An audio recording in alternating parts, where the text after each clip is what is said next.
Ya, Pak. Yuk.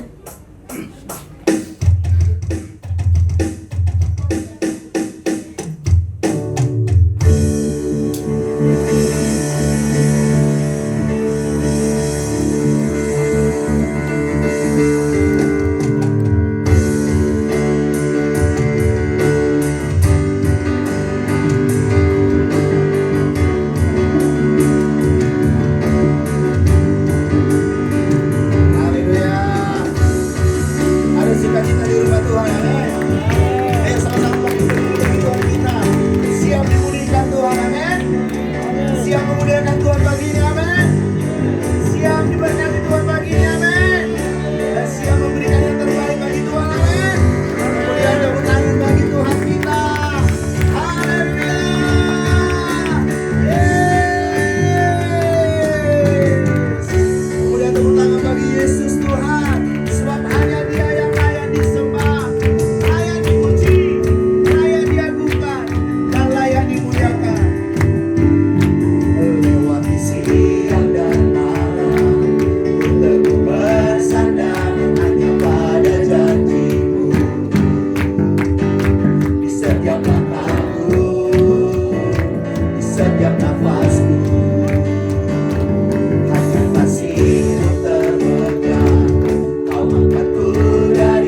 Open the eyes of my heart, Lord. Buka mata hati kami, buka mata jasmani kami.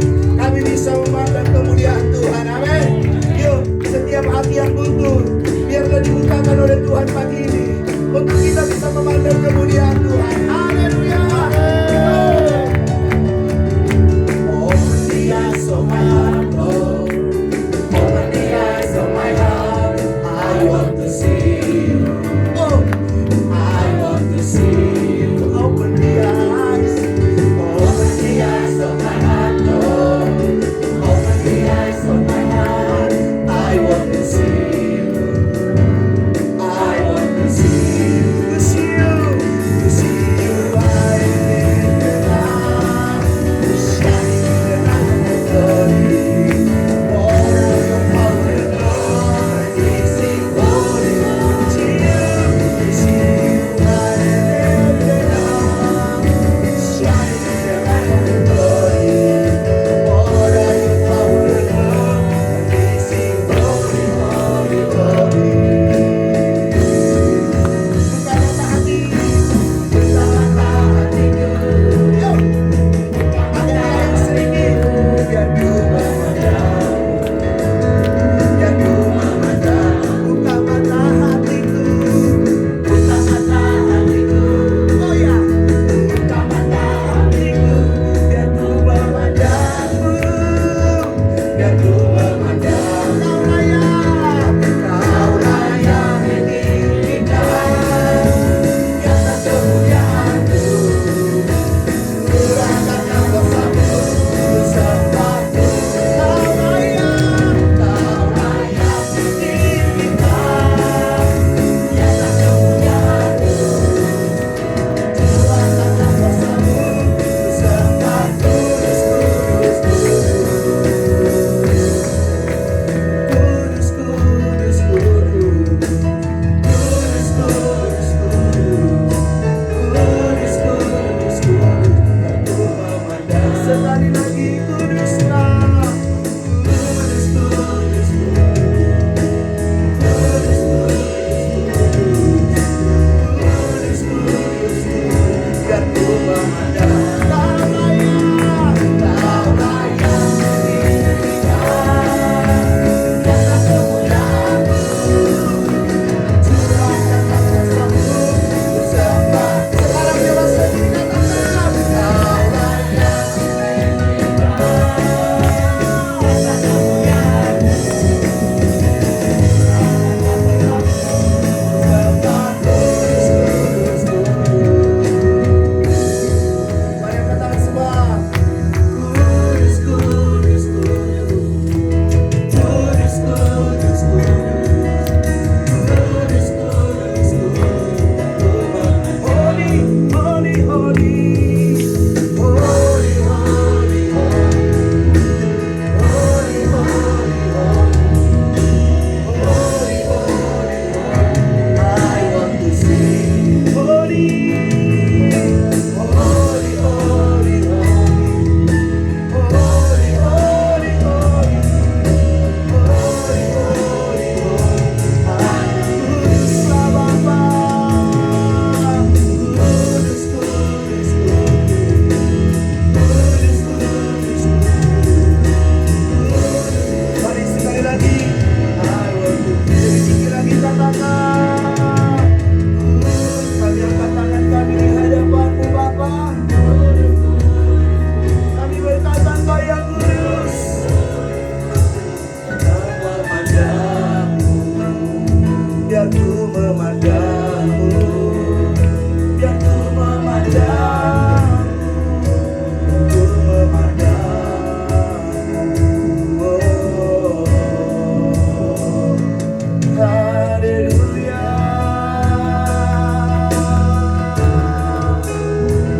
Mari pandang akan salib Kristus. Mari pandang akan kebaikan Tuhan. Holy, holy, holy.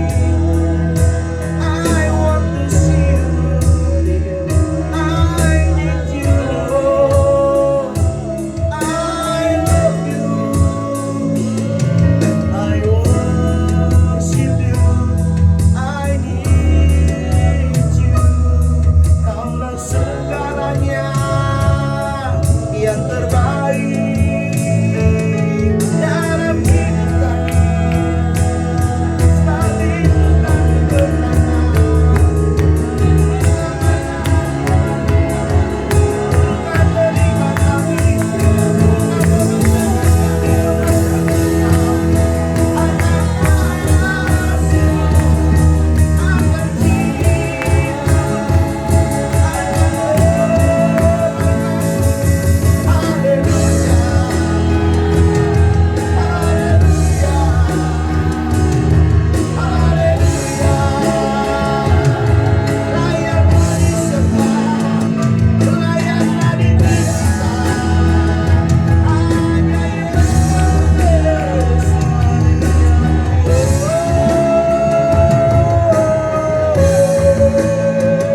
memandanglah salib Kristus.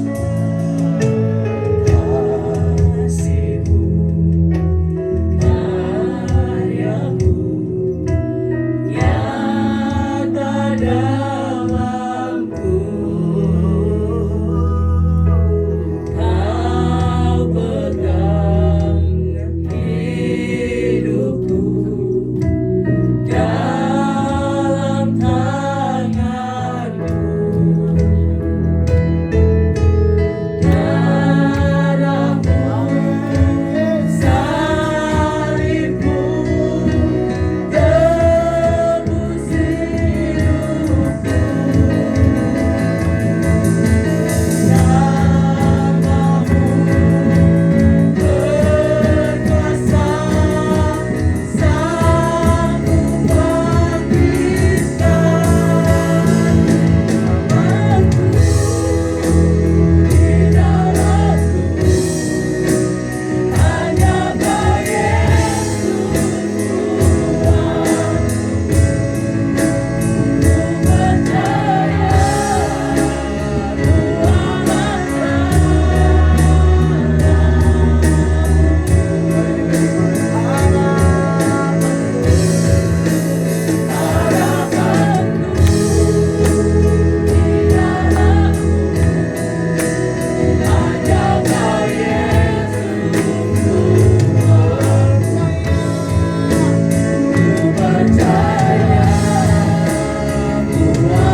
hanya di orang tua kita, tapi pengharapan kita hanya di dalam Yesus. Sebab hanya Dialah yang memberikan masa depan jauh melampaui pikiran kita. Harapanku, harapanku di dalam-Mu, hanya Kau Yesus. Rasakan kehadiran Tuhan di tempat ini. Hampiri hidupmu. Ku percaya, ku aman dalam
kita ditolong Dia.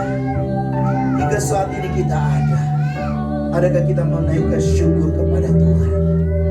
Ataukah kita anggap sesuatu hal yang biasa kalau kita ada hingga saat pagi ini? Tapi kalau Tuhan izinkan kita ada di tempat ini berpesta rohani, itu menandakan Tuhan itu sangat baik dalam kehidupan kita. Oleh sebab itu, berapa banyak hati yang tertuju kepada Dia. Mari lambaikan tangan kita, buka hati kita, pandang Yesus Tuhan, sebab Dialah yang layak disembah. Shikabatakara labara labara labamu.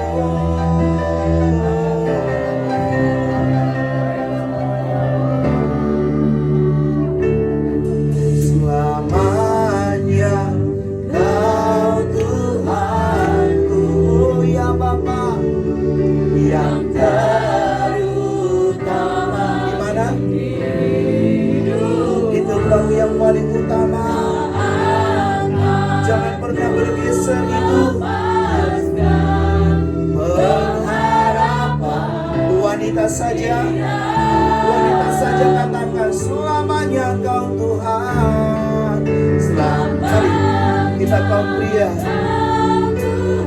kita cek hidup kita, biar hari ini selalu ada di dalam hati Tuhan.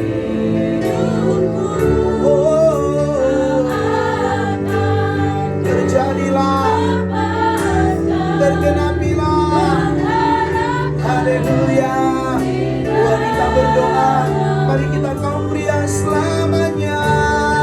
Selamanya Kau Tuhan, oh Bapa terutama hidupku, tak akan ku lepas. Apa saudara? Pengharapan hidup. Mari bersama-sama selamanya. Selamanya Kau Tuhan, utama yang terutama hidupku. Selamanya ku lepaskan pengharapan di dalammu.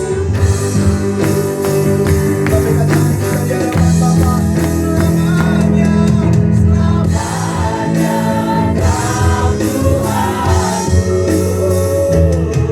yang terutama di hidupku. Tak akan ku lepaskan pengharapan di dalammu. Selamanya Kau Tuhanku, yang terutama di hidupku. Tak akan ku lepaskan pengharapan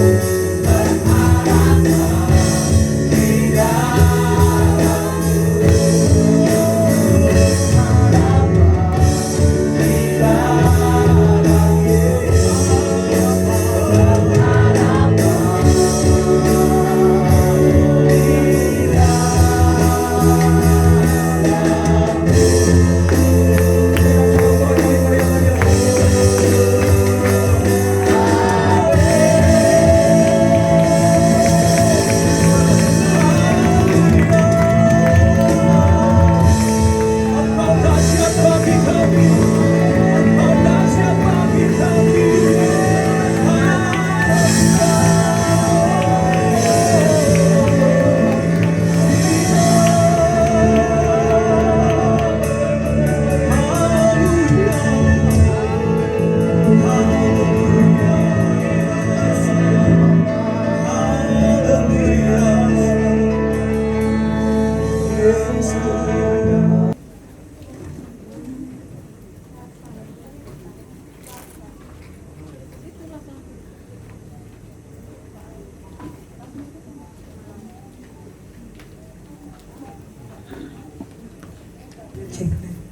Oke, shalom, selamat pagi semuanya. Shalom. Oke. Minggu pertama di bulan kedua di tahun 2023, saya akan membagikan sharing tentang hukum kelimpahan. Sebelum saya membagikan tentang ayat ini, saya percaya bahwa kita semua adalah orang-orang yang sudah dewasa di dalam Tuhan, sehingga pastikan bahwa hidup kita, hati kita memiliki hati yang lembut, tanah yang subur untuk menerima kebenaran firman Tuhan. Oke. Saya merenungkan ayat ini dan ada beberapa poin yang saya dapatkan dari tahun kemarin ya. Hukum kelimpahan, ada 10 poin, tapi tenang, saya nggak akan bagi semuanya, karena kalau saya bagi semuanya bisa panjang waktunya, nanti saya bisa di time out ya. Jadi saya merangkumkan dari 10 itu menjadi 4 saja. Oke. Hukum kelimpahan dalam Ulangan 4 ayat 1 dikatakan, saya sudah sediakan di sana. Ulangan 4 ayat 1. Maka sekarang, hai orang Israel, dengarlah ketetapan dan peraturan yang kuajarkan kepadamu untuk dilakukan, supaya kamu hidup dan memasuki serta menduduki negeri yang diberikan kepadamu oleh Tuhan Allah nenek moyangmu. Nah, peraturan ini diberikan Tuhan supaya kita memiliki hidup yang berkelimpahan. Berkelimpahan yang dimaksud di sini bukan hanya sekedar kekaya, punya uang banyak, bukan hanya sekedar itu, tetapi hidup yang berkelimpahan. Berkelimpahan berarti diberkati, segala sesuatu ada. Berkelimpahan yang dimaksud bukan hanya sekedar kaya, karena kekayaan itu hanya akan membawa kepada kematian, karena orang akan menjadi mencintai uang. Nah, uang yang dimaksud adalah bukan, uang itu adalah alat penukar barang. Kita tahu ya, kalau mau belanja segala sesuatu butuh uang. Kalau zaman dulu kita bisa belanja, mungkin kita tukar dari, mungkin saya punya beras sekilo, saya barter dengan Jui, contohnya, Ju, saya punya beras sekilo, kan kita tukar, kamu kasih saya mungkin ayam gitu sekilo, saling barter. Tapi kalau sekarang, apalagi di kota besar, sebagai alat penukar barang itu salah satu uang.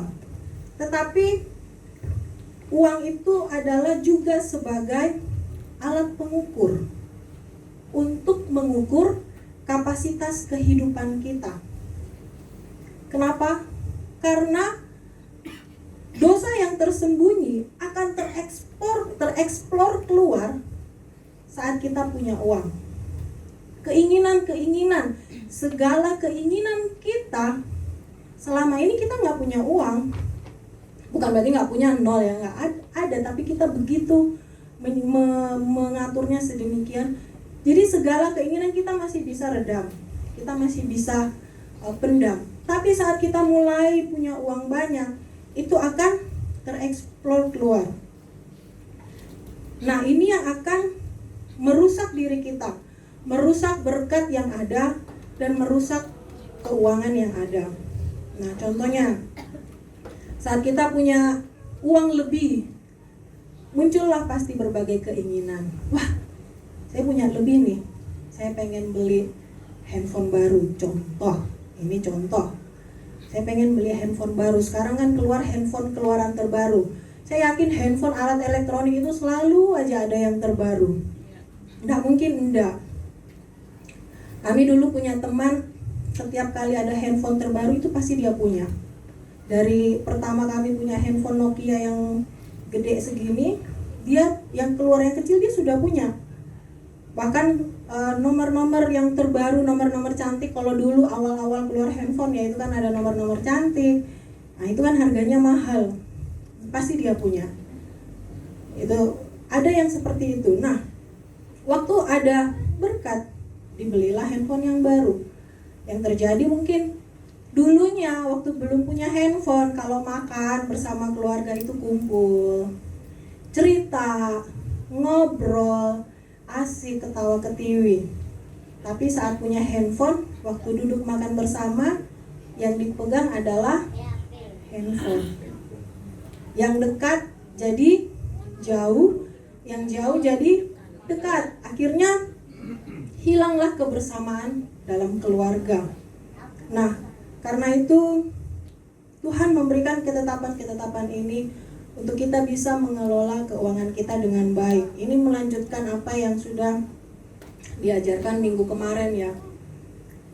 Nah, itu harus kita lakukan dengan setia. Fungsinya supaya apa? Untuk menjaga hidup kita tetap aman dalam Tuhan. Contohnya adalah Ishak yang taat menabur, taat melakukan ketetapan Tuhan. Ia menabur dan diberkati. Saat negara lain, negeri lain kelaparan, Ishak tetap berkelimpahan. Nah, hukum yang pertama yang saya akan bagikan adalah hukum buah sulung. Kita buka bersama dalam Amsal 3 ayat 9 ayat 10. Sebenarnya sudah ada ya. Mempermudah supaya tidak makan waktu, tapi bukan berarti Bapak Ibu Saudara tidak membuka ayatnya ya. Amsal 3 ayat 9 dan 10 dikatakan, kita baca bersama-sama 1, 2, 3. Muliakanlah Tuhan dengan hartamu dan dengan hasil pertama dari segala penghasilanmu, maka lumbung-lumbungmu akan diisi penuh sampai melimpah-limpah, dan bejana pemerahanmu akan meluap dengan air buah anggurnya. Oke. Hukum buah sulung. Apa sih buah sulung itu? Buah sulung itu adalah persembahan ucapan syukur yang kita berikan atas berkat Tuhan yang kita terima. Jadi itu buah sulung adalah korban ucapan syukur kita. Kenapa buah sulung ada? Asal mula buah sulung itu adalah saat bangsa Israel keluar dari tanah Mesir. Mereka mengalami berbagai macam tantangan, rintangan di Mesir sampai tiba di tanah perjanjian, yaitu di tanah Kanaan. Nah, waktu mereka sampai di tanah Kanaan, Tuhan memberikan perintah. Terdapat dalam kitab Imamat 23. Itu ayatnya panjang, di sana bisa dibaca. Tuhan memberikan perintah kepada mereka untuk melakukan satu ketetapan-ketetapan. Nah, salah satunya adalah buah sulung. Buah sulung ini melambangkan Kristus. Karena dalam perjanjian baru dikatakan Kristus adalah anak sulung yang dipersembahkan.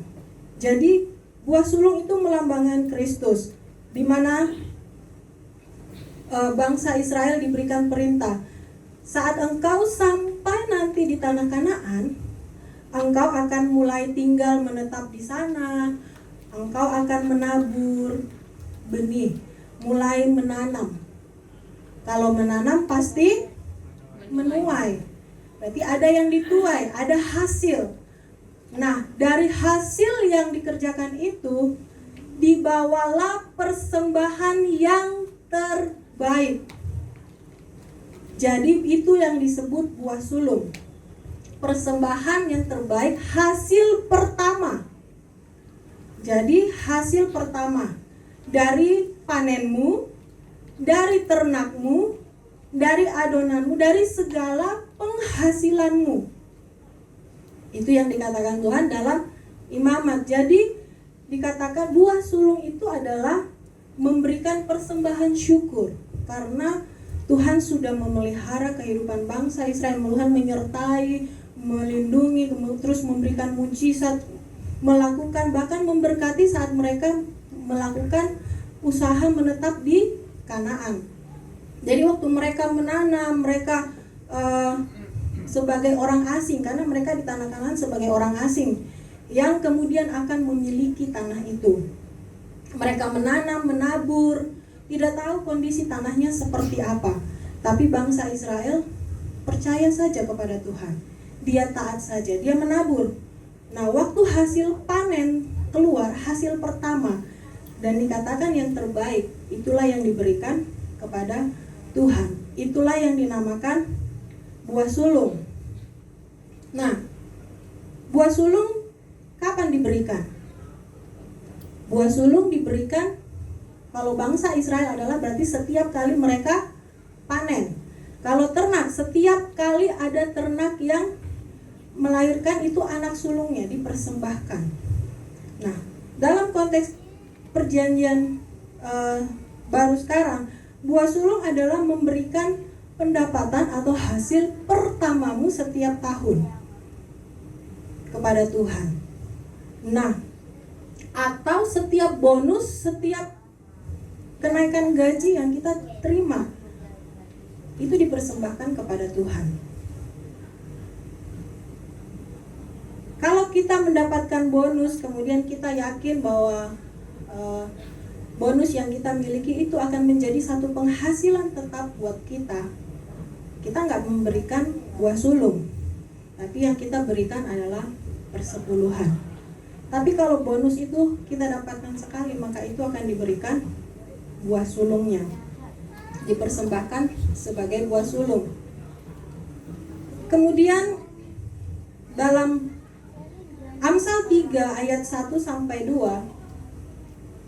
26 ya, Amsal 3 ayat 1 sampai 26, dalam satu pasal itu dikatakan bahwa kalau perikopnya adalah percayalah kepada Tuhan. Nah, di sana dikatakan ajarkanlah ketetapan ini kepada anak-anakmu supaya mereka menyimpannya di dalam hatinya dan mereka melakukannya. Kemudian mereka mulai melakukan setiap ketetapan yang diajarkan Tuhan. Nah, persembahan sulung, buah sulung itu diberikan, dibawa di hadapan Tuhan. Diperuntukkan untuk siapa? Untuk imam, untuk pemimpin agama. Di situ dikatakan dalam Yehezkel 44 ayat 30. Mungkin bisa kita buka bersama dalam Yehezkel 44 ayat 30. Dan yang terbaik dari buah sulung, apapun dan segala persembahan khusus dari apapun dan segala persembahan khususmu adalah bagian dari imam-imam. Juga yang terbaik dari tepung jelaimu harus kamu berikan kepada imam, supaya rumah-rumahmu mendapat berkat. Di dalam kitab Imamat di sana diaturkan bagaimana kehidupan buah sulung itu akan dikelola oleh para imam. Nah,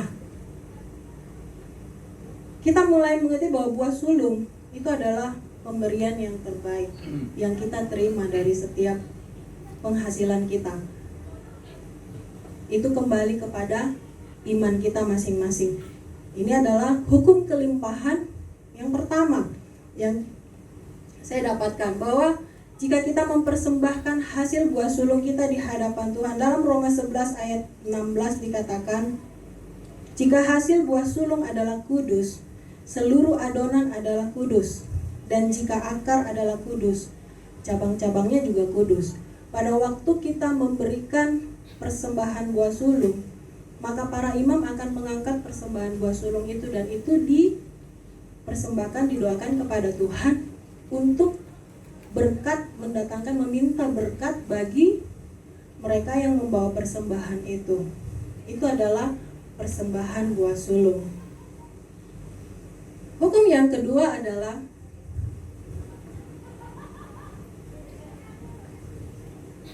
hukum persepuluhan. Ayat ini kita sudah sering mendengarnya, bahkan sangat sering ya. Maleakhi 3 ayat 10, bawalah seluruh persembahan persepuluhan itu ke dalam rumah perbendaharaan, supaya ada persediaan makanan di rumahku. Dan ujilah aku, firman Tuhan semesta alam. Apakah aku tidak membukakan bagimu tingkap-tingkap langit dan mencurahkan berkat kepadamu sampai berkelimpahan. Nah, persepuluhan. Pada persepuluhan ini pertama sekali dilakukan oleh Abraham kepada Melkisedek. Ini adalah persepuluhan. Setelah mempelajari di Alkitab mengatakan persepuluhan itu bukan memberikan. Kita bukan memberikan sama seperti memberikan persembahan, memberikan buah sulung, bukan. Tapi persepuluhan itu adalah mengembalikan 10% milik Tuhan, bukan memberi. Mengembalikan. Bukan berarti yang 90% itu milik saya dong. Oh, enggak. Yang 90% pun tetap milik Tuhan. Tetapi itu dipercayakan kepada kita untuk kita mengelolanya. Tuhan hanya minta 10% milik Tuhan. Dikembalikan. Nah, persepuluhan dikembalikan dari pendapatan setiap bulan yang kita terima. Sebenarnya kalau kita mempelajari dari Alkitab, persepuluhan itu bukan hanya 10%, tetapi sekitar 20-30%. Kenapa? Saya akan memberikan penjelasannya. Di dalam firman Tuhan, perpuluhan itu ada 3 jenis. Yang pertama adalah persepuluhan untuk kaum Lewi dan para imam. Ini terdapat dalam Bilangan 18 ayat 20 dan 21. Kenapa? Untuk para imam dan para Lewi.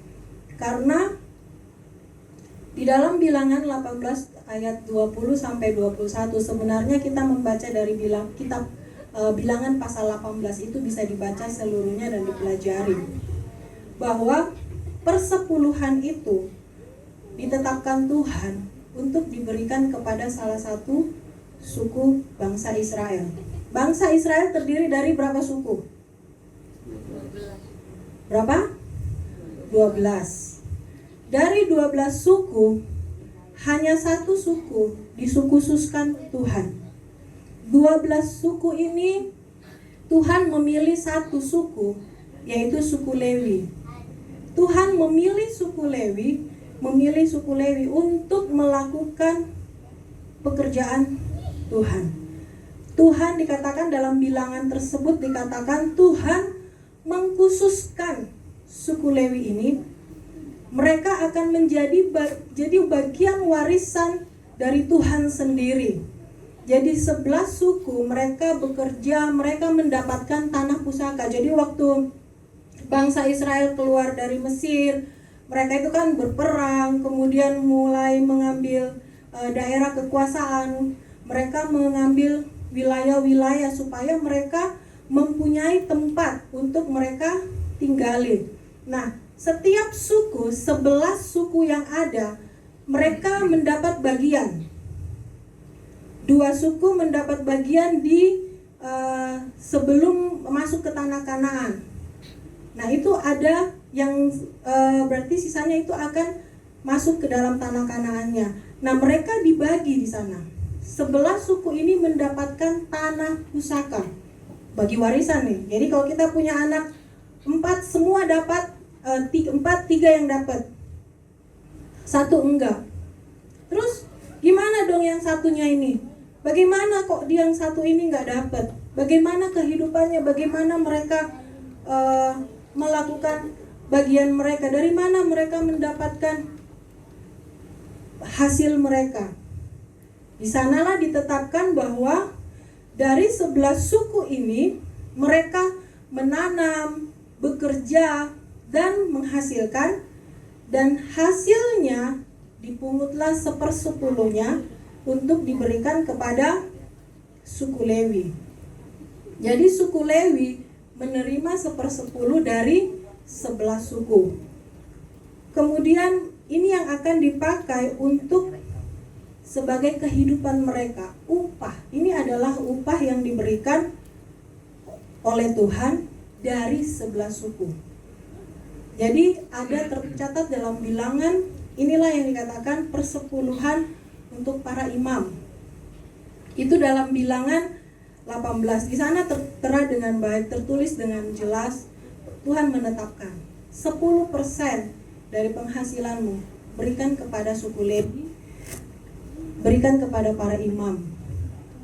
Karena suku Lewi inilah yang ditetapkan Tuhan menjadi para imam untuk melayani pekerjaan rumah Tuhan. Nah, ini adalah jenis perpuluhan yang pertama. Yang kedua adalah perpuluhan untuk hari-hari raya. Apa sih perpuluhan hari-hari raya ini? Hari-hari raya kalau di bangsa Israel, mereka mempunyai hari-hari raya tertentu. Nah, di dalam salah satunya adalah mereka berkumpul bersama keluarga mereka. Mereka melakukan kalau kita itu mungkin seperti hari mungkin ya, seperti Thanksgiving. Mereka kumpul bersama, mereka makan, mereka minum, menikmati 1/10 dari hasil yang mereka kerjakan. Itu adalah perpuluhan hari raya. Jadi ini jadi kita berikan untuk kita juga, untuk keluarga kita juga. Berbeda dengan jenis yang pertama. Nah, ini adalah perpuluhan untuk hari raya. Jadi kita perpuluhan yang ada kita ambil, kita belikan makanan, kita belikan minuman, kita kumpul bersama dengan keluarga kita, menceritakan kebaikan Tuhan. Itu yang dilakukan oleh bangsa Israel. Mereka melakukan perpuluhan untuk hari raya. Jadi ini dilakukan adalah jenis perpuluhan ini adalah dari kita untuk kepentingan kita juga. Jadi untuk keluarga dari kita, untuk keluarga kita. Jadi dilakukan untuk keluarga kita, kami beli makan, terus kita makan bersama dengan keluarga, kita menikmati dari hasil yang kita kerjakan, hasil yang kita terima. Ini ada dalam Ulangan 14 ayat 22 sampai 26. Di dalam Ulangan 14 ayat 22 sampai 26, di situ dibahas tentang jenis perpuluhan yang kedua ini. Bagaimana bangsa Israel melakukannya bersama-sama dengan keluarga mereka. Jadi perpuluhan kedua 10%, berarti udah 20%. Perpuluhan yang ketiga adalah perpuluhan 3 tahunan. Ini terdapat dalam Ulangan 14 ayat 29. Jenis perpuluhan ini adalah perpuluhan yang sangat spesial. Kenapa? Perpuluhan ini diberikan setiap 3 tahun sekali. Tujuannya untuk apa? Tujuannya adalah untuk memberikan bahan makanan bagi para janda dan para anak yatim. Perpuluhan ini diberikan kepada para janda, bukan janda kembang ya, bukan janda muda, tapi mereka para janda yang memang sudah melakukan mereka yang untuk hidupnya pun mereka perlu perjuangan berat untuk anak-anak yatim. Jadi persepuluhan ini diberikan kepada mereka. Berapa persen? 10%. Berarti totalnya 30%. Tapi yang jenis ketiga itu dilakukan setiap 3 tahun sekali. Setiap 3 tahun sekali bangsa Israel mengumpulkan, membawa bahan persepuluhan mereka di hadapan Tuhan, dan itu diberikan kepada para janda, kemudian orang asing. Mungkin ada orang asing yang kalau di bangsa Israel itu kan banyak orang asing yang datang ke tempat mereka, mampir, mereka mungkin butuh tempat tumpangan, mungkin butuh makan. Nah, itu diberikan kepada mereka. Nah, jadi persepuluhan yang bangsa Israel lakukan bukan cuma 10%, tapi lebih dari sekitar 20-30%. Itu adalah ketetapan yang diberikan Tuhan kepada bangsa Israel. Jadi mereka melakukan itu sebagai suatu ketetapan yang diberikan. Kita melakukannya. Kenapa kita melakukannya? Karena persepuluhan itu yang pertama adalah hak atau miliknya Tuhan. Yang kedua, kita mengembalikannya supaya para imam bisa menyiapkan segala sesuatu. Mereka tidak berkekurangan dan mereka bisa menyiapkan segala pekerjaan-pekerjaan untuk Tuhan. Mereka tidak sibuk dengan urusan duniawi. Apa urusan duniawi? Sibuk dengan penghidupannya. Karena suku Lewi yang pertama tidak mendapat warisan. Suku Lewi itu tidak bekerja seperti 11 suku yang lain. Mereka bekerja juga, tapi tidak seperti 11 suku yang lain. Pekerjaan yang mereka lakukan itu hanya sekedar sampingan. Kalau mungkin mereka lagi tidak ada tugas, ya mereka bekerja, melakukan untuk mengisi waktu kosong mereka. Khususnya para imam, karena tidak semua suku Lewi itu menjabat sebagai imam. Nah, karena untuk mengurus rumah Tuhan, para imam itu di bangsa Israel kan mereka menyalakan pelita, menyediakan roti sajian, itu dilakukan sepanjang hari. Itu dikerjakan sepanjang hari. Menyiapkan kolam basuhan, itu kan harus diganti setiap hari. Mereka menyalakan pelita, menyiapkan mezbah dupa, menyiapkan korban sajian, roti sajian. Para imamlah yang mengerjakan itu. Karena kalau mereka sibuk dengan penghidupannya, maka itu tidak ada yang kerjakan. Nah, itulah dikatakan maka persepuluhan itu diberikan untuk para imam. Kemudian karena dalam 1 Korintus 9 ayat 13, di situ pun dikatakan, tidak tahukah kamu bahwa mereka yang melayani dalam tempat kudus mendapat penghidupannya dari tempat kudus itu, dan bahwa mereka yang melayani mezbah mendapat bagian dari mezbah itu. Demikian pula Tuhan telah menetapkan bahwa mereka yang memberitakan Injil harus hidup dari pemberitaan Injil itu. Yaitu menjadi alasan kenapa kita memberikan persepuluhan. Yang ketiga, alasannya adalah dalam Maleakhi 3 ayat 10 dikatakan, Tuhan akan membukakan tingkap-tingkap langit dan mencurahkan berkat-Nya. Jadi kalau Bapak Ibu Saudara berkelimpahan, Tuhan akan, sana dikatakan, ujilah aku, maka Tuhan akan membuka tingkap langit dan mencurahkan berkat-Nya. Itu adalah ketetapan yang diberikan kepada bangsa Israel dan kepada kita semua. Jadi persepuluhan, kenapa sih? Mungkin kita bertanya-tanya, kenapa sih persepuluhan harus diberikan? Inilah beberapa alasan. Tidak semua alasan, saya simpulkan hanya menjadi 3 saja. Kemudian yang ketiga adalah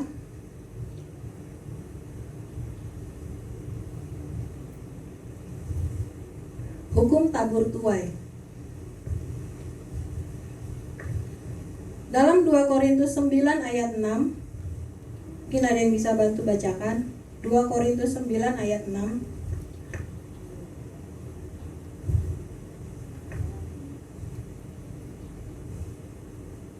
Mungkin Bapak Ibu ada yang sudah menemukannya. 2 Korintus 9 ayat 6, camkanlah ini, orang yang menabur sedikit akan menuai sedikit juga, dan orang yang menabur banyak akan menuai banyak juga. Amin. Di sini dijelas dikatakan bahwa orang yang menabur sedikit akan menuai sedikit. Orang yang menabur banyak akan menuai banyak.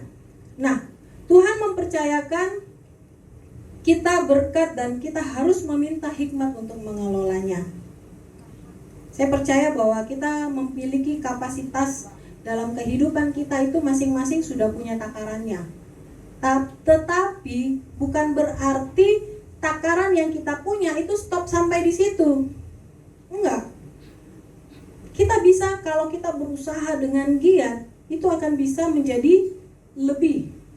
Itu akan bisa berkembang. Itu akan bisa menjadi beberapa kali lipat. Seperti talenta ya, seperti sesuatu yang memberikan, ada yang mendapatkan 10 talenta, ada yang mendapatkan 5, dan ada yang mendapat cuman 1. Yang 10, yang dapat 10, dia kelola, dia kerjakan, dia kembangkan kapasitasnya. Dan dia mendapatkan lebih.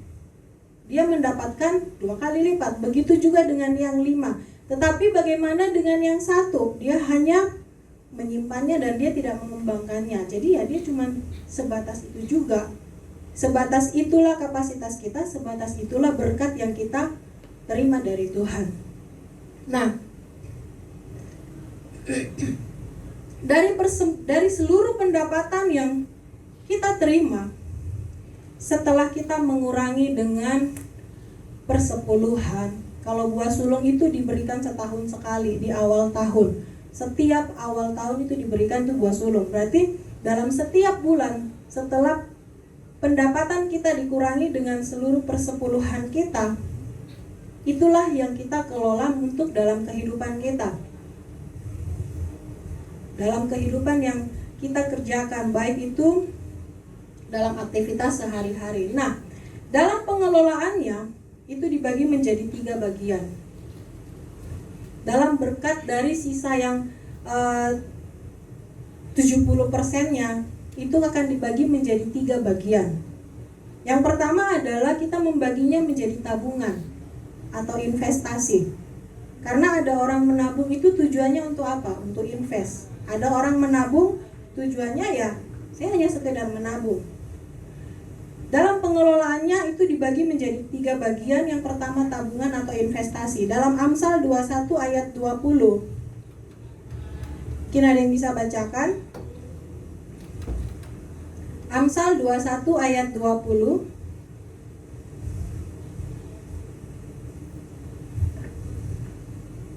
Amsal 21 ayat 20. Harta yang indah dan minyak ada di kediaman orang bijak, tapi orang yang bebal memboroskannya. Di sana dikatakan, diajarkan kepada kita untuk bisa mengaturnya dengan bijak, tidak memboroskannya. Berarti kita ada dana untuk kita saving. Berapa persen yang kita saving? Tergantung dari ketetapan kita masing-masing.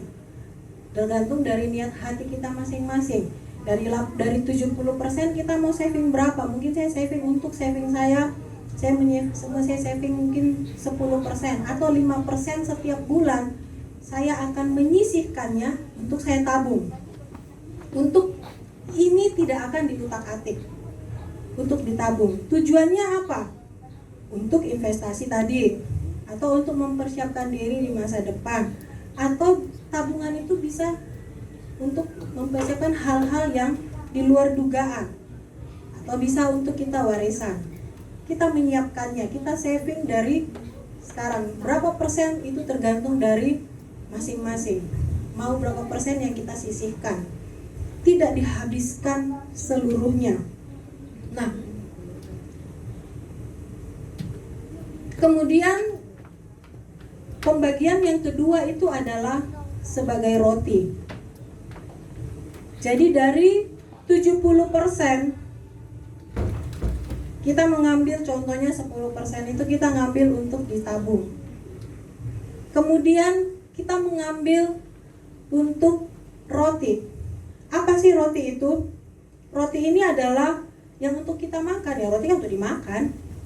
Ini menggambarkan kebutuhan hidup kita. Ya bayar air, bayar listrik, beli sayur, beli macam-macam untuk bayar uang sekolah. Dari sinilah kita mengambilnya. Ini adalah roti, menggambarkan satu kebutuhan sehari-hari kita. Nah, belanjalah sesuai kebutuhan, bukan keinginan. Keinginan mata, ada ya, lapar mata ya. Wah, tanggal cantik, buka ini, wah diskonnya sampai 70%, padahal nggak butuh. Tapi karena diskon, dibeli aja. Pas dibeli, dipesan, puas hatinya. Barangnya kan nggak langsung datang. Barangnya datang 3 hari, 4 hari kemudian. Waktu barangnya datang, nyesel. Kenapa lu? Saya beli untuk apa ya? Nggak kepake. Disimpan, bertumpuk-tumpuk. Kami ada punya seorang teman, dia sangat suka sekali beli bajunya itu bisa sampai dia sendiri ya, itu bisa sampai 2 lemari, 3 lemari baju. Saking banyaknya, saking seringnya beli baju, sampai ada baju yang baru dibeli itu nggak pernah kepake, tersimpan aja di lemarinya. Kenapa? Loh, saya tanya, loh kamu ngapain beli baju? Ya seneng, suka lihat kok bagus, mau pakai. Enggak. Loh untuk apa? Ditumpuk-tumpuk di lemarinya, baju banyak gitu ya, padahal nggak kepake. Suami saya ini sering ngomong sama saya, sering komplain sama saya, karena di rumah itu ada beberapa barang yang kadang saya numpuk. Contohnya mungkin tempat-tempat ya, apa kita bilang itu, tepak-tepak gitu ya, tupperware. Saya sih enggak beli tupperware banyak ya, karena saya beli tupperware itu kan mahal. Kalau saya beli tupperware terus anak saya bawa ke sekolah, saya tuh pulang nanti jadi emosi. Jadi jujur loh, tupperware itu satu botol kan 90 contoh.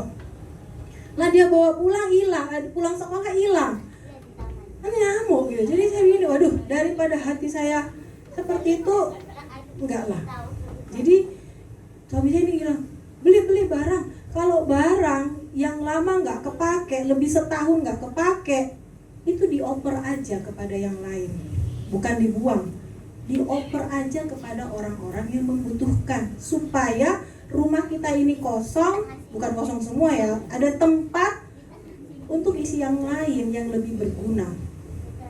Jadi kalau barang itu memang sudah tidak kepake, bukan tidak kepake ya, lama banget nggak kepake, bahkan sampai kita lupa kalau kita punya barang itu dioper aja.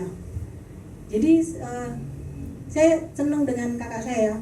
Ada satu kakak saya ini, dia suka setiap tahun dia itu suka apa, kalau kita bilang bedah rumah ya. Jadi setiap tahun dia itu mesti bukan bongkar rumah, tapi merapikan, dan dia mengecek barang-barangnya, dan dia sortir barang-barang yang memang jarang dipakai dan itu tidak terlalu penting buat dia, itu dia kumpulkan dan dia letakkan di depan rumahnya. Dia pasang meja, dia letakkan di depan rumahnya, dan dia kasih tulisan, siapa saja yang butuh silakan ambil. Itu yang dia lakukan setiap tahun. Dan saya bilang wow, dan saya melihat memang dia begitu diberkati Tuhan. Dan dia dia sering ngomong harus diatur dengan baik. Jadi tidak semua barang itu dibeli. Jadi kita membelanjakan roti untuk kebutuhan sehari-hari, bukan keinginan sehari-hari. Jadi roti itu dimakan untuk mencukupkan kebutuhan keluarga kita, sehingga segala sesuatunya itu kita atur dengan baik dan cukup. Karena berkat Tuhan itu cukup buat kita. Bukan kurang kok, cukup buat kita. Tapi kita yang selalu merasa kurang karena begitu banyak keinginan. Nah, yang ketiga adalah benih. Benih ini untuk ditabur. Berapa persen benih untuk ditabur? Tergantung dari kerelaan hati kita. Mintalah hikmat dari Tuhan untuk menabur benih di tempat yang benar, di tanah yang subur. Kita menabur benih pun harus harus tahu, oh ini cocok nggak ya tumbuhnya di sini. Kita berdoa minta hikmat dari Tuhan, menabur di tanah yang subur. Apa yang kita tabur, itu yang kita tuai. Kita menabur benih mangga, ya nggak mungkin kita menuai buah duren. Jadi pasti tetap buah mangga. Nah, dalam Galatia 6 ayat 7 dikatakan, jangan sesat, Allah tidak membiarkan dirinya dipermainkan. Karena apa yang ditabur orang, itu juga yang akan dituainya. Menaburlah di tanah yang subur. Berilah, jadi dari seluruh pendapatan kita, jangan dihabiskan. Jangan dihabiskan. Pakailah untuk benih. Antara tabur taburan dan tuaian itu ada jeda waktu. Kita mungkin nanam mangga, nah ini Pak Agus kan suka menanam ya. Antara menanam waktu dia menabur benih ubi, itu kan waktu dia tanam, nggak waktu dia berdiri gini tiba-tiba semesta langsung tumbuh gitu. Itu hanya ada di dunia dongeng. Disiram, tumbuh, disiram. Enggak ya, tapi benih itu waktu ditanam, dia akan mati dulu, kemudian dia akan bertumbuh, dia akan berbuah dan menghasilkan buah. Nah, waktu kita menanam benih, kita nggak usah tanam, kok dia nggak tumbuh-tumbuh, diambil lagi, terus ini ditanam lagi di tempat yang lain. Enggak, tapi waktu kita menanam benih, ya udah kita tanam, kita siram, nggak usah ditungguin, nanti dia akan tumbuh. Entah dalam waktu yang berapa lama, nggak usah ditungguin. Artinya adalah waktu kita menabur, nggak usah diingat-ingat, tabur aja. Kita nggak tahu kapan waktu Tuhan kita menuai dari taburan kita. Waktu kita nabur, ya udah selesai. Biarkan kita tetap mengerjakan seluruh aktivitas kita, dan Tuhan yang akan memberikan pertumbuhan untuk benih yang kita tabur. Nah, pastikan sikap hati kita akurat saat kita menabur. Waktu kita menabur ya, oh saya tabur ini ya, saya tabur. Tuhan, saya tabur ini ya, ini harus berbuah Tuhan. Pokoknya ini harus kembali berbuah kepada menghasilkan untuk saya. Enggak, tapi waktu kita menabur, sikap hati kita harus pastikan benar di hadapan Tuhan. Nah, benih itu jangan disimpan. Kalau benih disimpan terlalu lama, nanti dia akan rusak. Benih juga jangan dimakan, tetapi ditabur. Jadi dari 70% kita, pendapatan kita yang menjadi bagian benih, taburlah. Itu ditabur supaya kita bisa menuai. Tapi yang roti juga jangan disimpan. Kalau roti disimpan, dia jadi busuk, dia akan berjamur. Jadi yang menjadi roti kita makan, kita pakai. Yang menjadi benih kita tabur. Kita nggak usah menjadi khawatir, menjadi takut. Dalam kondisi apapun, tetaplah untuk menabur. Bahkan dalam kondisi mungkin Tuhan, saya benar-benar butuh. Saya benar-benar kita mungkin merasa, benar-benar sudah nggak ada, tapi kita bertemu dengan orang yang mungkin dia lebih butuh dari kita. Taburlah, karena benih yang kita tabur itu pasti tumbuh. Jangan takut kekurangan, jangan menahan benih yang harusnya kita tabur, jangan menggenggam. Kita hemat, benar, tapi jangan pelit. Karena jangan kita saking menghematnya kita, keadaan saya harus benar-benar mengelola sampai menggenggam dengan erat, kita nggak melepaskan. Kita lupa untuk memperhatikan sekeliling kita. Kita tidak mempedulikan dengan kebutuhan orang-orang yang ada di sekitar kita. Nggak bisa juga, karena dikatakan dalam Hagai 1 ayat 9, itu dikatakan kita mengharapkan banyak.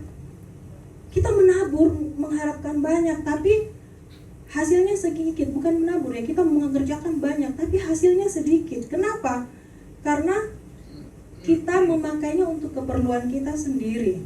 Kita tidak memperhatikan sekeliling kita. Kita menggunakannya itu, menghabiskannya untuk menggenggam dengan erat untuk diri kita sendiri, bukan untuk dibagikan, di-sharekan kepada yang membutuhkan. Nah, ini adalah hukum yang ketiga, yaitu hukum tabur tuai. Apa yang kita tabur, itu yang kita tuai. Dalam 2 Korintus ayat 9 dan 10 berbunyi, sekarang ia yang menyediakan benih bagi penabur dan roti sebagai makanan akan menyediakan dan melipat gandakan benihmu untuk ditabur dan akan memperbanyak hasil-hasil kebenaranmu.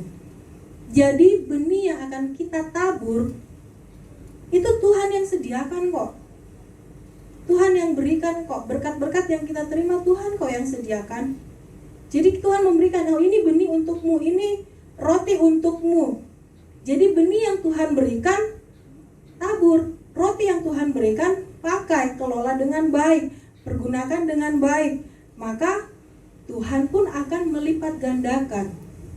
Di situ dikatakan, firman Tuhan mengatakan Dia akan menyediakan dan melipat gandakan. Berarti siapa yang menyediakan dan melipat gandakan? Tuhan. Jadi jangan kita genggam erat-erat. Jangan sampai karena saking kita menggenggamnya, kita melupakan hukum kasih. Nah, kita harus, supaya kita mengalami hidup yang berkelimpahan, kita harus mengalami freedom finansial. Apa sih freedom finansial? Freedom finansial itu saya baca, saya pelajari gitu ya. Kami diskusi, apa sih sebenarnya?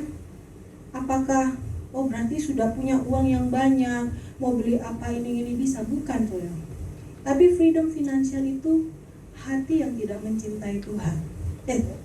Hati yang tidak cinta uang. Jadi hatinya tidak melekat kepada uang. Karena Tuhan itu hanya disandingkan kepada mamon. Kita nggak bisa mengabdi kepada dua tuan, mengabdi kepada Tuhan dan mengabdi kepada mamon. Kenapa kita harus mengalami freedom finansial? Supaya hati kita tidak melekat kepada uang, sehingga waktu kita mau menabur untuk pekerjaan Tuhan, hati kita mulai hitung-hitungan, mulai berat hati.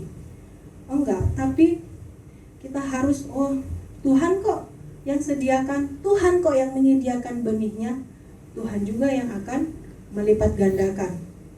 Nah, dalam 1 Timotius 6 ayat 10 dikatakan, karena akar segala kejahatan ialah cinta uang, sebab oleh memburu uanglah beberapa orang telah menyimpang dari iman dan menyiksa dirinya dengan berbagai-bagai duka.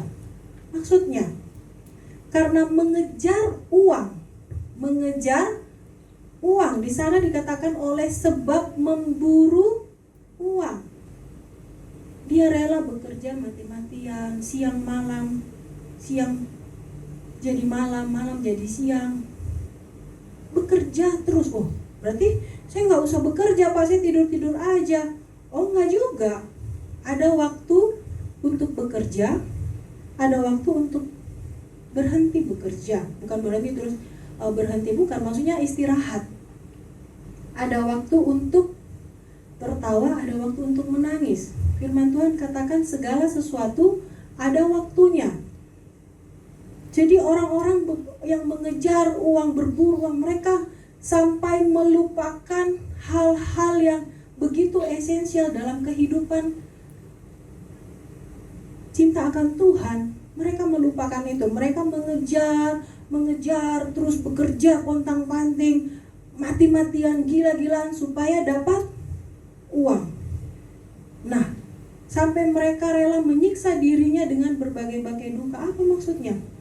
Orang yang berburu uang itu kadang yang sibuk dengan bekerja karena konsepnya adalah uang, mereka bisa lupa makan, lupa tidur, sampai pokoknya terus mereka kan tanpa sadar kan menyiksa dirinya. Setelah mereka punya uang banyak, uangnya habis. Untuk apa? Berobat, sibuk kontrol kesana kemari. Itu adalah akar dari mencintai uang. Jadi cinta uang itu adalah akar dari segala kejahatan. Dalam 2 Timotius 3 ayat 2 dikatakan, manusia akan mencintai dirinya sendiri dan menjadi hamba uang.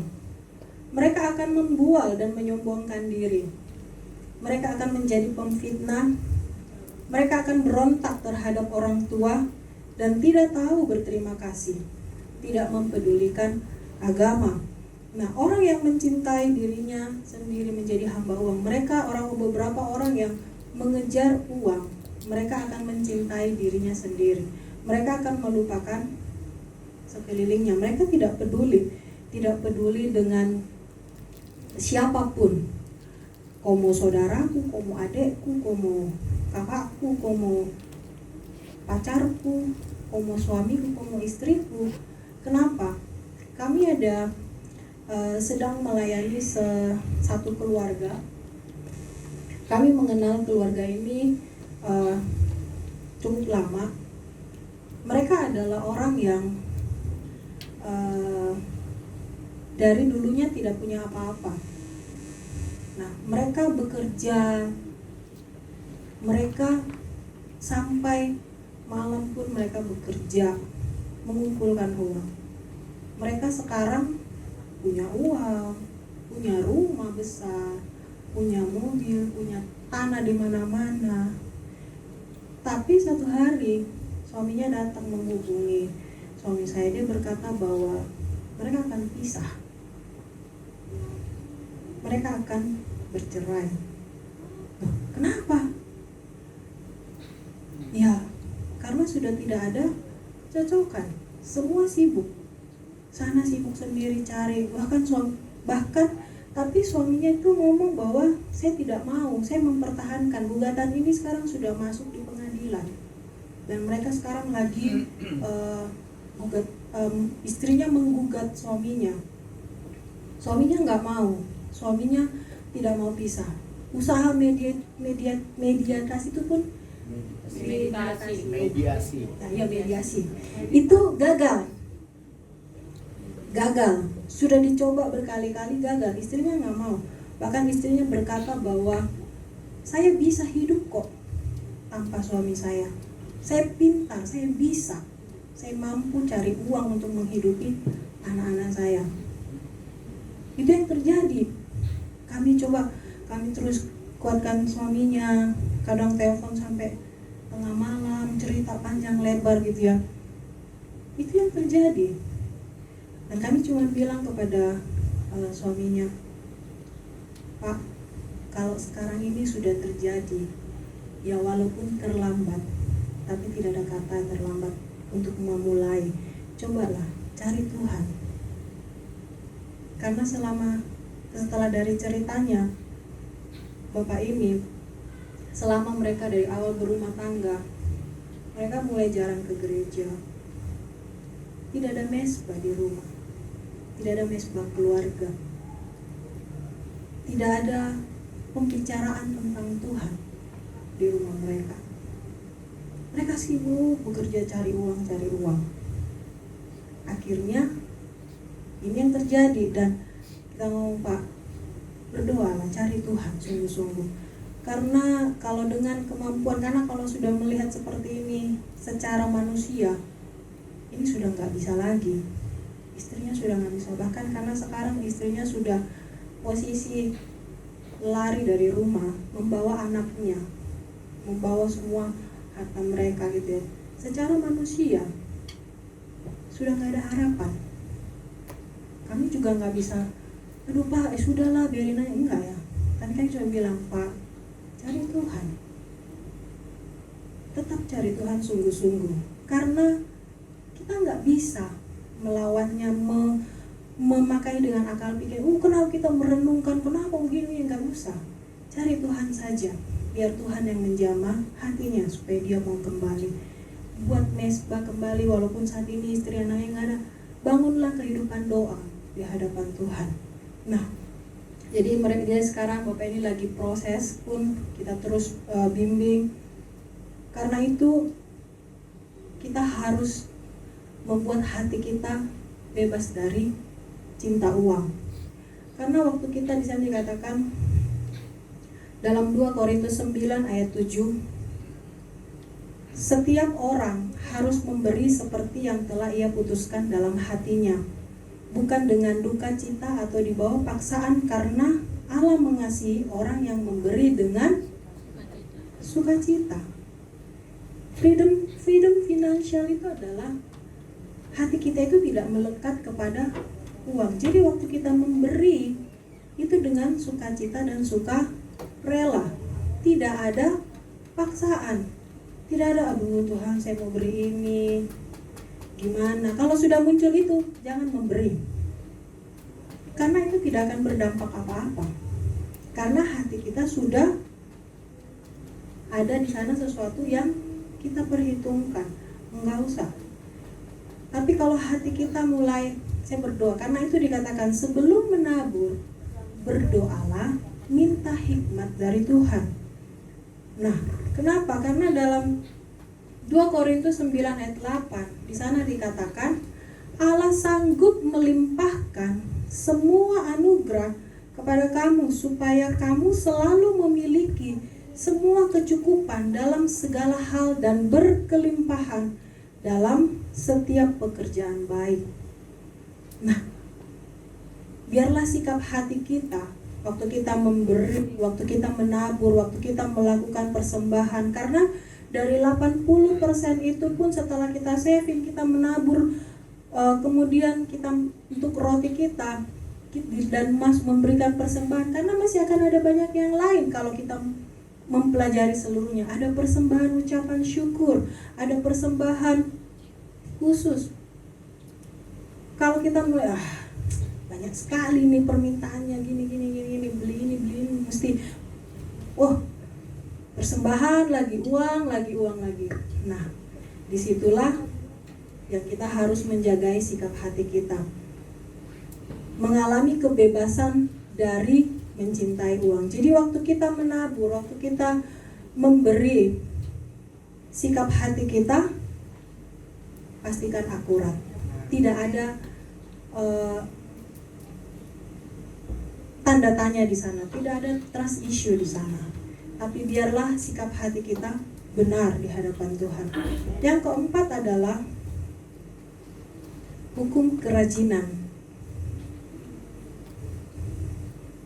Hukum kerajinan, Amsal 10 ayat 4 dikatakan, tangan yang lambat membuat miskin, tetapi tangan orang rajin menjadikan kaya. Untuk mendapatkan hidup berkelimpahan, kita nggak bisa hanya ongkang-ongkang kaki aja. Kita nggak mungkin hanya tidur-tidur saja, tetapi harus ada yang dikerjakan, harus ada yang digarap, membentuk kehidupan rajin. Apakah setiap kita pribadi ini lahir itu cepat menjadi seorang yang rajin? Enggak. Rajin itu dibentuk, rajin itu kita asah menjadi kepribadian kita. Kita melatih menjadi orang yang rajin. Kita melatih kehidupan kita. Kita melatih anak-anak kita menjadi orang yang rajin. Karena dikatakan dalam Amsal 12 ayat 24, tangan orang rajin memegang kekuasaan, tetapi kemalasan mengakibatkan kerja paksa. Saya belum pernah lihat loh orang yang rajin itu hidupnya miskin, enggak. Hampir semua orang yang kami kenal, mereka itu orang yang rajin. Kami lihat hidup mereka berkelimpahan. Mereka rajin bangun pagi-pagi. Kami sering ngomong kepada anak kami, ketiga anak kami, bangun pagi, latih diri kalian bangun pagi. Kalau bangun pagi, itu hari itu akan panjang. Banyak hal yang bisa dikerjakan kalau bangun pagi. Kalau udah siang bangunnya, semuanya pasti terburu-buru. Udah mepet waktunya ini waktunya sudah terlama gini, semuanya terburu-buru. Tapi kalau kita bangun pagi, kita membawa hidup kita di hadapan Tuhan, akan banyak waktu yang kita bisa atur. Oh, hari ini kita bisa space. Banyak waktu, bangun pagi lah. Kecuali mungkin kita kerjanya jaga malam, ya dari yang dapatnya shift malam, kemudian pulangnya yang pagi-pagi, ya jelas pasti dia harus butuh istirahat. Tapi buat kita yang sehari-hari sudah rutin, jam kerjanya siang, kemudian bangunnya masuk pagi, kerjanya rutin tetap, bukan malam ya tapi siang, usahakan bangun pagi lah. Membuat kebiasaan kita menjadi orang yang rajin, tidak mengingini bersenang-senang dahulu sebelum bekerja keras, tapi melakukan apa yang menjadi bagian kita.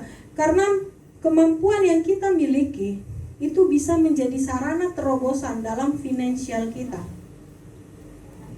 kemampuan yang kita miliki. Kalau kita punya, contohnya kayak Pak Hendri ya, sorry loh Pak Hendri sebut namanya.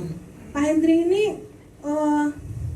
suka, mungkin awalnya cuman suka aja ngotak-ngatik, tapi waktu dia mengembangkan talentanya, dia mulai mempelajari, dia mulai mengembangkan kemampuannya, dia bisa melakukan lebih, dan itu akan menjadi satu terobosan dalam kehidupannya. Nah, kita harus mempunyai suatu skill yang kita miliki dalam kehidupan kita. Miliki satu skill, kemampuan, talent yang bisa kita kembangkan untuk dalam kehidupan kita. Nah, karena mental orang pemalas itu punya banyak impian, punya banyak keinginan, tetapi tidak banyak bertindak. Dalam Amsal 13 ayat 4 dikatakan, hati si pemalas penuh keinginan, tetapi sia-sia, sedangkan hati orang rajin diberi kelimpahan. Nah, karena itu kita harus menjadi orang yang rajin. Tetapi kita rajin pun harus disertai dengan takut akan Tuhan. Karena kita rajin terus bekerja ya, nanti ujung-ujungnya balik lagi seperti hatinya mencintai uang. Tapi waktu kita rajin bekerja, kita menghadirkan Tuhan, kita bekerja melakukan bagian kita, maka berkat itulah yang akan mengikuti kita. Uang itulah yang akan mengejar kita, bukan kita yang mengejar uang. Nah, orang rajin itu pun harus tetap mengandalkan Tuhan. Karena dikatakan dalam Amsal 10 ayat 22, berkat Tuhanlah yang menjadikan kaya, susah payah tidak akan menambahinya. Jadi kalau kita susah payah, capek, tanpa Tuhan di sana, itu akan menjadi sia-sia. Karena itu juga akan menjadi hilang, seperti kita taruh dalam pundi-pundi yang berlubang kalau tanpa Tuhan di sana. Jadi waktu kita bekerja pun jangan lupakan Tuhan, karena Tuhanlah yang memberkati semuanya. Sudah berhasil, jangan lupakan Tuhan, karena waktu kita memulainya dari awal itu bersama dengan Tuhan. Tuhan yang memberkati dari nol, dari langkah pertama, langkah kedua, sampai kita sekarang, itu Tuhan yang memberkati, Tuhan yang mencukupi. Nah, jangan lupakan, jadilah tetap menjadi pribadi yang rajin. Jadi inilah yang saya bagikan 4 hukum kelimpahan. Yang pertama adalah hukum buah sulung. Yang kedua adalah hukum persepuluhan. Hukum persepuluhan ini kami ajarkan kepada anak kami sejak mereka kecil. Setiap kali kamu mendapat berkat, siapapun yang memberikan, jangan lupa berikan persepuluhan. Oh, mereka komplain, tapi kan ma ini uangku. Percayalah, berikan tetap persepuluhan. Jadi misalnya gini, mereka dapat berkat ya, ada mungkin orang kasih mereka 200.000, langsung datang, stop, setoran. Mamanya langsung gitu, Mami katanya ini kan uang kami. Kata, oh iya, tetap ini uang kalian. Mami hanya minta kalian berikan persepuluhan dari 200.000 itu, masukkan di amplop, masukkan di persembahan persepuluhan. Kemudian yang 100.000-nya tidak boleh dibelanjakan. Dikemanain mah? Ditabung. Mereka sudah tahu itu. Kami latih mereka sejak kecil. Jangan boros. Berarti mah yang 80.000, yang 80.000 itu uang kalian. Itu milik kalian. Kalian mau belanjain, mau apain. Jadi mereka belanja dari uangnya yang 80.000 itu. Tapi saya selalu pesankan, tidak dihabiskan langsung. Atur apa yang kalian butuhkan, dibelanjakan sesuai kebutuhan. Jadi salah satu dari mereka karena sudah dari kecil sudah diajarkan, sudah bisa, jadi uangnya aman aja gitu ya, bisa banyak aja. Yang satu lagi setiap lihat apa dibeliin, nah ini butuh nih, terus di training ini yang mah ini sampai sekolah habis, semua teman-temannya ditraktirin. Aduh. Jadi mereka sampai temen yang satu sih, yang satunya lagi ngomong gini, Oke lama, oke uangnya saya simpen gitu, saya nggak akan belanjakan. Tapi kondok di sekolah itu enak loh gitu ya. Jadi nggak apa-apa, kamu mau belanjakan karena yang 80 itu sudah menjadi milikmu. Kamu mau pakai apapun, mau kamu bagikan ke temanmu, kamu mau, karena mereka berdua ini kadang ya uangnya itu dibelanjakan, bukan untuk mereka. Kadang mereka tuh beli kue dibagi ke teman-temannya gitu ya saudara. Itu terserah kalian, itu uang kalian, karena yang sebagian sudah dipisahkan persepuluhan, separuh sudah ditabung, yang 80 ini kalian pakai, atur dengan baik, bukan diboroskan, pakai dengan baik. Itu yang kami ajar kepada anak kami, supaya mereka bertanya, kenapa kami harus menabung, kenapa kami harus memberi perpuluhan. Kita ajarkan kepada anak-anak kita ajarkan bahwa kau menabung itu suatu saat kamu perlu untuk kebutuhanmu, kau berikan perpuluhan. Berkat ini kan kau dapat, Tuhan yang memberi, berikanlah persepuluhanmu kepada Tuhan. Itu yang kami anamkan kepada mereka. Nah, kemudian yang ketiga adalah hukum tabur tuai. Jangan kita hitung-hitungan, jangan kita menggenggam berkat Tuhan. Berikanlah apa yang harus kita tabur, makanlah apa yang menjadi roti bagian kita. Tabunglah apa yang bisa kita prepare untuk ke depan kita. Kemudian yang keempat, hukum kerajinan. Jadilah pribadi yang rajin. Karena kerajinan itu dibentuk, bukan lahir langsung rajin. Jadilah pribadi yang mempunyai integritas, karakter yang kuat di dalam Tuhan. Karena Tuhan pun akan bekerja di sana. Kita menjadi satu pribadi yang bisa dipercaya Tuhan dengan baik. Percayakan hidup kita di tangan Tuhan. Jangan takut berkekurangan. Jangan takut tidak dipenuhi apa yang kita butuhkan. Percayalah Tuhan akan memelihara dan mencukupkan bagian kita. Lakukan bagian kita dan Tuhan akan melakukan bagiannya. Amin. Mari kita berdoa.